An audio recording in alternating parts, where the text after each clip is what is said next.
गोजोन फुंबिलि बयनिसिमबो बड' इनसाइट 24 आव नोंथांमोनखौ बरायबाय। नोंथाङा बर' रावजों सानफ्रोमबोनि बर' खौरां, सोलोंथायारि, थुलुंगायारि आयदा आरो गोनां फोरमायथि मोनबाय थागोन। दिनैनि फुंबिलिनि खौरांखौ आं नोंथांमोननि सिगाङाव फरायथिनो लादों।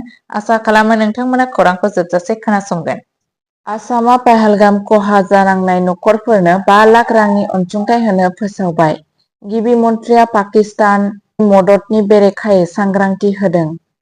आसाम सोरखारा 22 एप्रिलनि पहलगाम उदखारि गाग्लोबनायाव मुंख्लं जानांनाय सा 26 नखरनि थाखाय साफ्रोम नखरनो 5 लाख राङारि अनसुंथाइ फोसावदों। आसाम चिफ मिनिस्टार हिमन्त बिश्व शर्माया बे हेफाजाबखौ दुखु मोननाय नखरफोरजों खौसेथिनि नेरसोन महरै बानायदोंमोन आरो उदखारिफोरजों जुजिनो थाखाय आसामनि रादायनि सायाव गोसो होदोंमोन।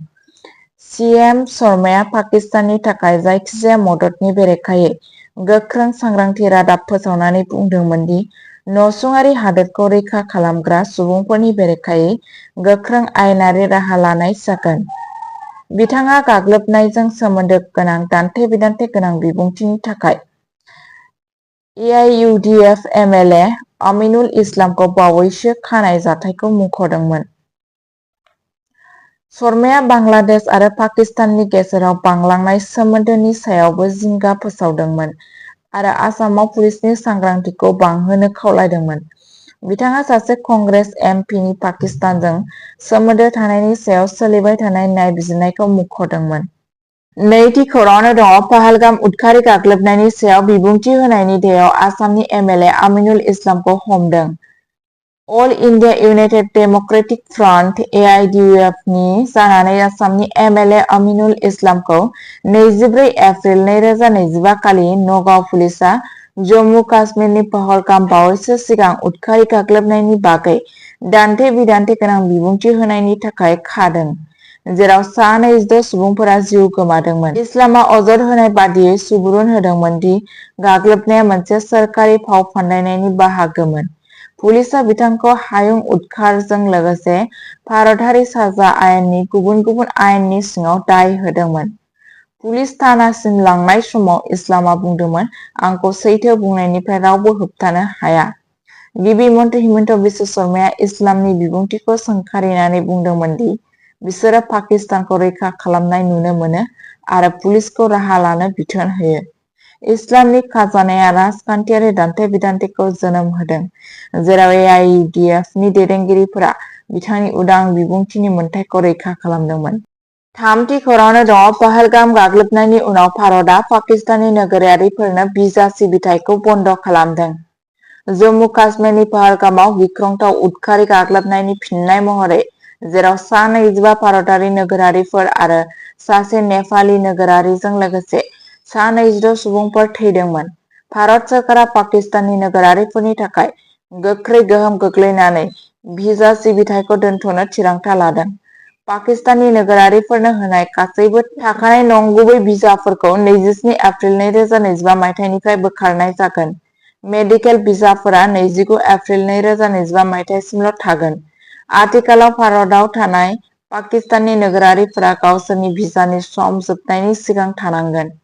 बेनि अनगायैबो, सोरखारा पाकिस्तानी नोगोरारिफोरनि थाखाय गासैबो सार्क भिजा रेहाय बिथांखि भिसाफोरखौ बन्द खालामदोंमोन, जाय भारताव थानाय सुबुंफोरखौ 48 घन्टानि गेजेराव थांनो बिथोन होदों। बे थिरांथाया रैखाथि जथुमनि सायाव मोनसे केबिनेट कमिटिनि उनाव, जाय पाकिस्तानजों सिन्धु दै गोरोबथाखौ दोनथ'नायनि बाथ्राखौबो फोसावदोंमोन, जेब्लासिम बियो सिमा बारनानै उदखारिफोरखौ हेफाजाब होनायखौ बन्द खालामा। ब्रैथि खौराङावनो दङ प्राइभेट बिटिआर मिशन 2025-26 नि थाखाय 843 कौटि रां राननायजों बिटिसि बाजेट सेसनआ जोबबाय। Bodoland territorial council legislative assembly (BTCL) 2025 आरो 26 रांखान्थियारि बोसोरनि थाखाय 843 कौटि रांनि सरासनस्रा बाजेट पास खालामनानै मैया साननैनि बाजेट जथुमखौ फोजोबो।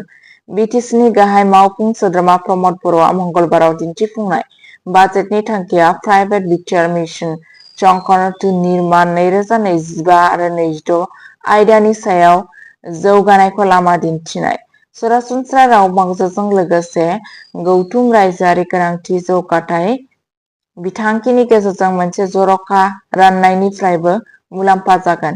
बर'आ गावनि रां बावजा दिन्थिफुंनाय समाव सम्पथि सोरजिनाय आरो आखा-फाखा मावथांखि मावफुंनायाव गोसो होनानै मोनसे सुबुं मिरुआरि नोजोरनि सायाव गोसो होदोंमोन। बिथाङा बेखौ नोजोर होदोंमोन दि रां बावजा अरायथा जौगानाय, मोजां आखुथाय आरो समाजारि गोरोबलायनायनि थाखाय मोनसे गुवार बिथांखिखौ दिन्थियो। बबेखानि बेरेखा हान्जा गाहाय सुबुं अनसाइ आफादफोरखौ सुस्रांनायाव बाजेटनि फेलें जानायनि सायाव जिंगा सिखांदोंमोन। बेफोर अजद होसेयावबो बाजेटखौ गनायथि होनाय जादोंमोन, जाय फैबाय थानाय बोसोरनि थाखाय जौगालु हाबाफारिफोरनि जागायजेन्नायखौ दिन्थियो। 5थि खौरां दङ आसामनि काछार जिल्लायाव 3 कौटि रांनि याबा टेब्लेट जब्द खालामदों। आसामनि काछार जिल्लायाव मोनसे मख'जाथाव फेग्रा मुवानि बस्थायाव बिबानगिरिफोरा 3 कौटि रांनि 10,000 याबा टेब्लेट जब्द खालामो। अपारेशनआ बुधबाराव सिलडुबि ओनसोलाव जादोंमोन, जायनि जाहोनाव सासे सन्देह गोनां ड्राग्स फालांगिरिखौ खानाय जादोंमोन। मेथामेटामाइन गोनां याबा टेब्लेटफोरा भारतआव बेसोरनि निसा नांनाय आखुनि थाखाय आयेन बेरेखा। बे बस्थाया फेग्रा मुवा फालांगिनि सायाव मोनसे गिदिर सिग्रोमनायनि बाहागो। मंगलबाराव धुबुरी जिल्लायाव पुलिसआ सफिया खातुन, 35 बोसोरनिफ्राय 120 याबा टेब्लेट जब्द खालामनायनि उनाव खादोंमोन। आसामनि सिमा ओनसोलफोराव सिन्थेटिक मुसलमानफोरनि सायाव बांलांनाय जिंगाया बिबानगिरिफोरखौ फेग्रा मुवानि खैफोदनि बेरेखायै नाजानायखौ गोख्रोंसिन खालामनो थुलुंगा होदों। फेग्रा मुवानि गुदि आरो लांखारग्रा नेटवर्कफोरजों सोमोन्दोखौ नागिरनो थाखाय नायबिजिरनाया सोलिगासिनो दं। 6थि खौरां दङ जम्मु काश्मीरनि उधमपुराव उदखारि बेरेखा अपारेशननि सासे रौनियानि जिउ खहा। जम्मु काश्मीरनि उधमपुर उदखारिफोरजों गावलायनायाव रौनियानि जिउ खहा।